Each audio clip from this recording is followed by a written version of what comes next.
Au Nigeria, l'armée revendique des succès après une vague d'enlèvements massifs. Face à la crise sécuritaire et aux enlèvements choquants de centaines d'écoliers, d'enseignants et de fidèles, les dirigeants militaires nigérians se sont entretenus dimanche 23 novembre 2025 avec le président Bola Tinubu dans la capitale Abuja. L'armée affirme avoir désormais enregistré des avancées significatives dans plusieurs États du Nord et du Centre, parallèlement à l'intensification des opérations de recherche des otages. L'attaque la plus retentissante a ciblé l'école catholique Saint-Mary's dans l'état du Niger où 303 élèves et 12 enseignants ont été enlevés par des groupes armés. À l'issue de la rencontre présidentielle, le major général Wadi Shaibou, chef d'état-major de l'armée, a pris la parole pour faire le point sur la situation. Écoutons le major général Shaibou sur l'avancement des opérations.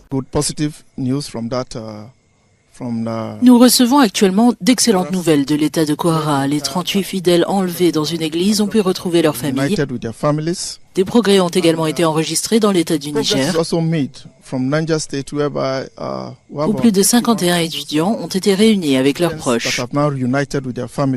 Concernant un autre incident préoccupant, le major général Shaibou a pu annoncer une excellente nouvelle, la libération des 38 fidèles qui avaient été enlevés lors d'une attaque d'une église dans l'état de Kwara. S'agissant de l'état de Kebbi, les efforts entrepris portent eux aussi leurs fruits. Des progrès substantiels ont été accomplis dans ce secteur et l'ensemble des forces de sécurité demeurent déployées au sein d'un cordon de protection couvrant toute la zone. Cela nous permet d'espérer recevoir très prochainement des informations encourageantes en provenance de cette région. Les vagues de kidnapping s'inscrivent dans un climat d'insécurité persistante où les établissements scolaires sont devenus des cibles stratégiques pour les groupes armés. L'UNICEF souligne la vulnérabilité du système éducatif. Seuls 37% des établissements situés dans 10 États affectés par les conflits disposent de systèmes d'alerte précoce. Bien qu'aucune revendication n'ait été faite, ces violences touchent indistinctement les communautés chrétiennes et musulmanes du pays.